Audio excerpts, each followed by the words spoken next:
Will we ever witness a day when the African continent stands as one? A day when its nations move together, not as 54 fragments, but as one powerful voice echoing across the globe? It's a dream whispered by generations, yet it still feels painfully distant. Because if there's one wound Africa has yet to heal, it is disunity. In times of crisis, how often do African countries rise to defend each other? How often do they speak with one voice against injustice? Just days ago, President Ibrahim Traoré of Burkina Faso stood at the center of global controversy. He was accused, targeted, nearly overthrown. And yet, how many African leaders stood beside him? How many publicly voiced their support? Not many. But among the few stood one unexpected figure, a monarch, a symbol of legacy, diplomacy, and now, Pan-African solidarity, the King of Morocco. While others stayed silent, he chose a different path. He didn't just send words of support. He sent a message of unity. And more than that, he gave a gift, a rare and powerful gesture that could change the course of the AES alliance. At a time when Burkina Faso, Mali, and Niger are being shunned by Western powers and even fellow African states, the king offered military cooperation, economic channels, and access to Morocco's Atlantic ports, a strategic game changer. This isn't just politics, it's a spark. A moment that reminds us that unity is still possible, that when one African nation stands alone, another can reach out, because maybe we don't have to wait for the distant future. Maybe the seeds of a united Africa are already being planted by the few who choose courage over silence and brotherhood over borders. And maybe the King of Morocco just watered one of those seeds. A united Africa. It's not a question of if, but when.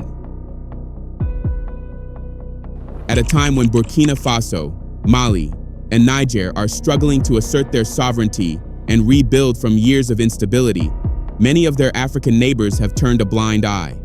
Western African countries like Nigeria, Ivory Coast, and the former Ghanaian administration have offered little to no support.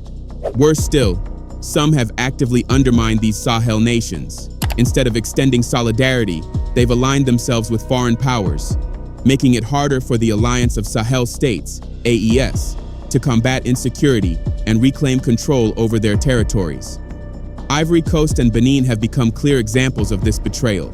While the AES fights for freedom from foreign dominance, these countries have opened their borders to France, allowing it to establish operational centers aimed at destabilizing the region. This isn't speculation. The failed coup attempt in Burkina Faso on April 16th is widely believed to be a direct result of these foreign-backed efforts, supported from across the Ivorian border. In this unfolding geopolitical standoff, Africa's fault lines are no longer just about borders. They're about allegiance to colonial shadows or to a future built on self-determination. In a region gripped by rising tensions and growing isolation, one North African country has stepped forward, not with empty words, but with meaningful action. As Burkina Faso, Mali, and Niger face pressure from foreign powers and betrayal from their immediate neighbors, Morocco has chosen a different path. The kingdom didn't just express symbolic support for the embattled Sahel nations. It offered something far more valuable. For landlocked countries like Mali, Niger, and Burkina Faso, access to the sea has always been a matter of survival. And for decades, that access came through the ports of Ivory Coast, Benin, and Senegal. But in recent years, those routes have become unreliable, if not outright hostile. Just last year, Benin seized Niger's oil exports in its ports, an act that exposed the fragility of regional cooperation. Now, in a bold and unprecedented move, King Mohammed VI of Morocco has opened his country's Atlantic ports to the Alliance of Sahel States. The announcement came during a high-level meeting in Rabat with the foreign ministers of Burkina Faso, Mali, and Niger, an event marked by both diplomatic gravity and genuine fraternity. With this single gesture, Morocco has given the AES a gateway to global markets, bypassing nations that have turned their backs on them. The significance cannot be overstated. For the first time in modern history, These landlocked nations have a direct and friendly trade route to the world. Burkina Faso's foreign minister, Karamoko Jean-Marie Traoré, described the moment as a reflection of King Mohammed's deep love for Africa and Africans. In a time of division, Morocco's gift is a powerful reminder that unity is still possible, and that Africa's future lies in Africans standing for each other. The message from Morocco wasn't just logistical, it was deeply human. Burkina Faso's foreign minister, Karamoko Jean-Marie Traoré, was visibly moved by King Mohammed VI's profound grasp of the Sahel's current realities. He spoke of the king's heartfelt commitment to building relations not on dominance or pressure, but on solidarity and equality. "It's very touching," he said, reflecting on Morocco's readiness to support the development goals of Sahelian nations without strings attached. It was a moment that underscored the power of true Pan-Africanism, not as a slogan, but as a living practice grounded in mutual respect. Mali's foreign minister, Abdoulaye Diop, echoed this sentiment with deep gratitude, describing Morocco's consistent support as a royal commitment to African unity. He called the Atlantic port access a transformative gesture, one that could finally break the geographic isolation that has long hindered Sahelian progress. But perhaps most striking was Diop's praise for Morocco's stance on political transitions. While regional bodies like ECOWAS and neighboring countries continue to pressure the AES alliance for a swift return to civilian rule, Morocco has chosen a different approach, one of dialogue over dictates, respect over interference. In doing so, Morocco has emerged not just as a partner, but as a symbol of how African diplomacy can be reimagined, free from external pressures, rooted in sovereignty, and focused on shared growth.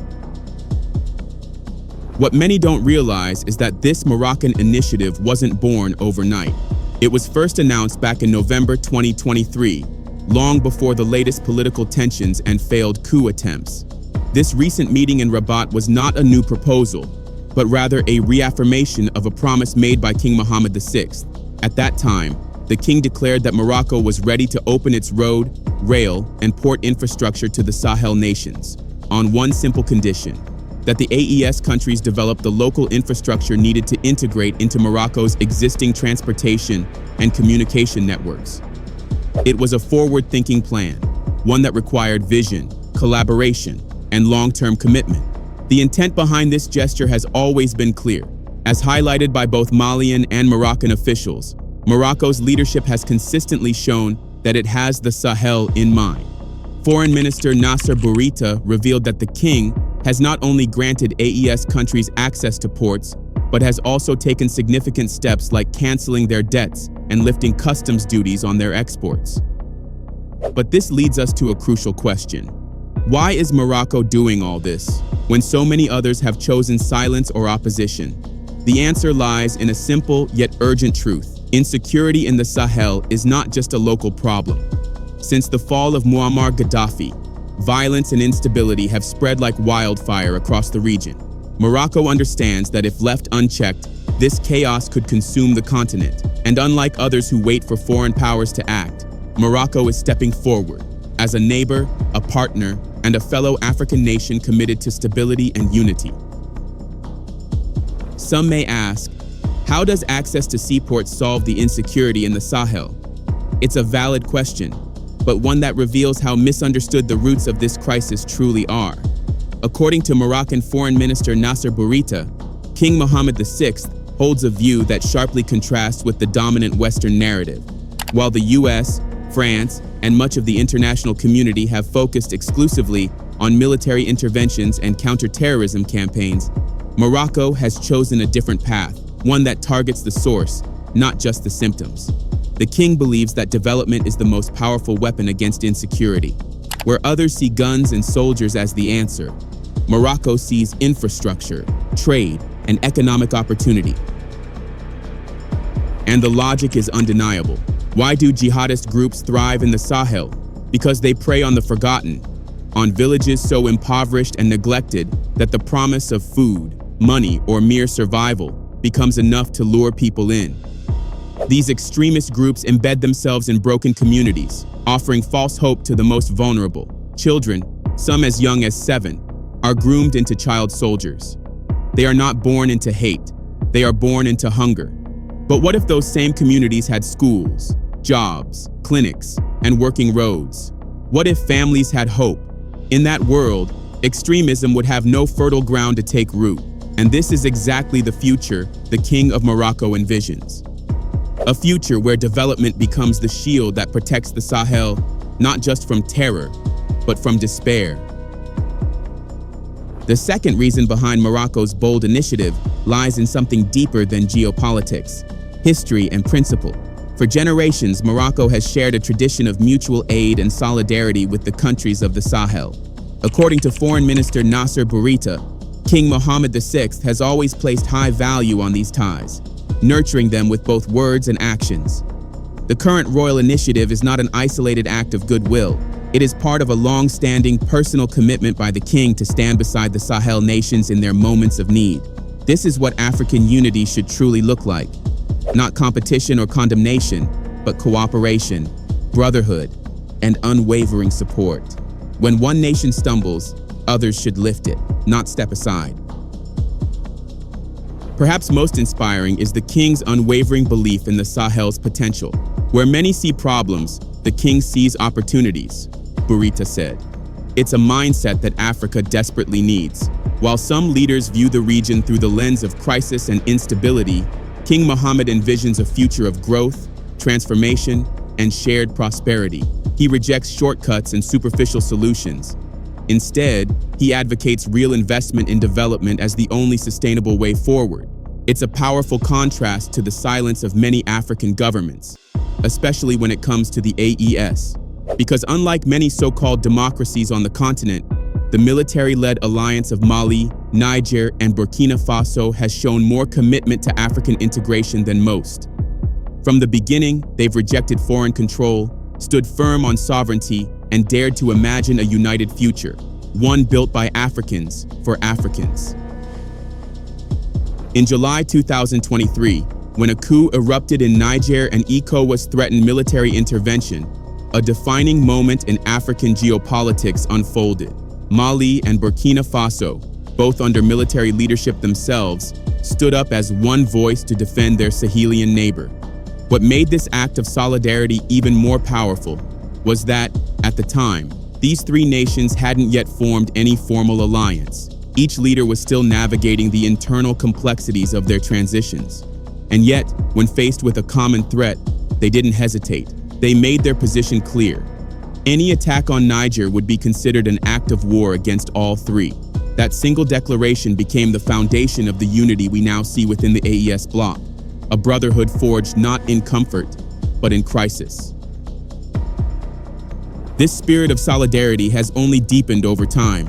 When Ukraine shockingly admitted to collaborating with terrorists to attack Mali's military, the governments of Burkina Faso and Niger immediately responded.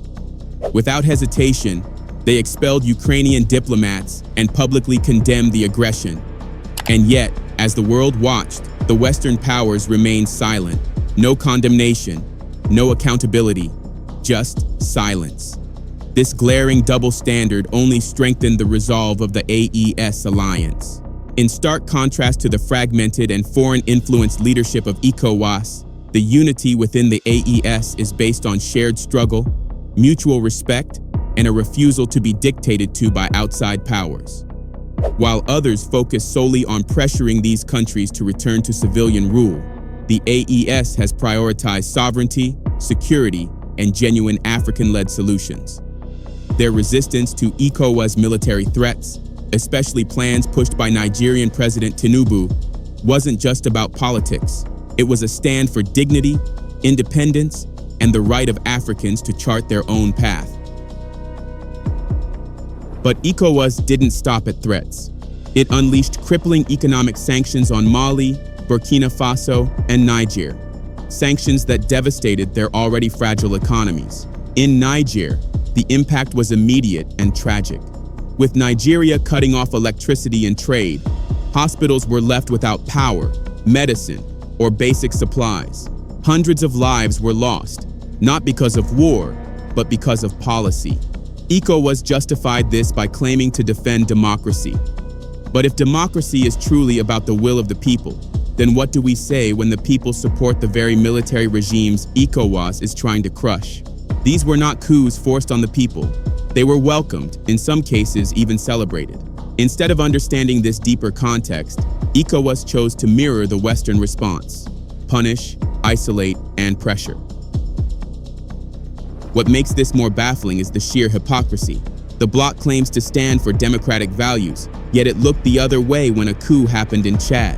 Why weren't the same sanctions applied? Why the double standard? Clearly, the issue is not just about democracy, it's about which governments align with Western interests.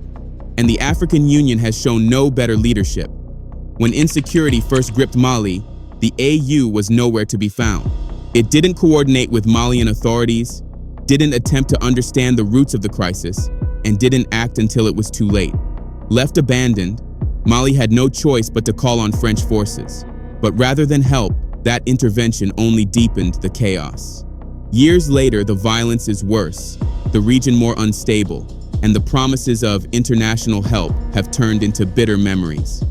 In contrast, Morocco's approach, offering support, access, and solidarity, stands out as a rare and refreshing example of what real African unity can look like. The truth is clear. Africa's future, its prosperity, stability, and independence can only be realized through unity and integration. This was the dream of Africa's founding fathers, not a continent of 54 fragmented states, each looking inward, but a powerful collective of nations working hand in hand. Imagine if African countries came together to fight the insurgency in the Sahel, pooling their intelligence, resources, and military strength. The outcome would be drastically different from what we see today. But instead, most countries remain silent, watching from a distance or waiting on Western powers whose interests rarely align with those of the continent. How can we claim that African problems require African solutions when African nations continue to face their crises alone? That's why Morocco's action is more than just a diplomatic gesture. It's a blueprint. At a time when others chose isolation or indifference, Morocco offered vision and support. The kingdom didn't just sympathize with the AES nations. It studied the situation, understood the deeper issues, and chose to act. By opening its Atlantic ports to Mali, Niger, and Burkina Faso, Morocco didn't just offer sea access. It offered economic freedom, trade opportunity, and a chance for true self-reliance. These ports, now gateways to global markets, could significantly reduce trade costs and unlock economic potential long trapped by geography and neglect.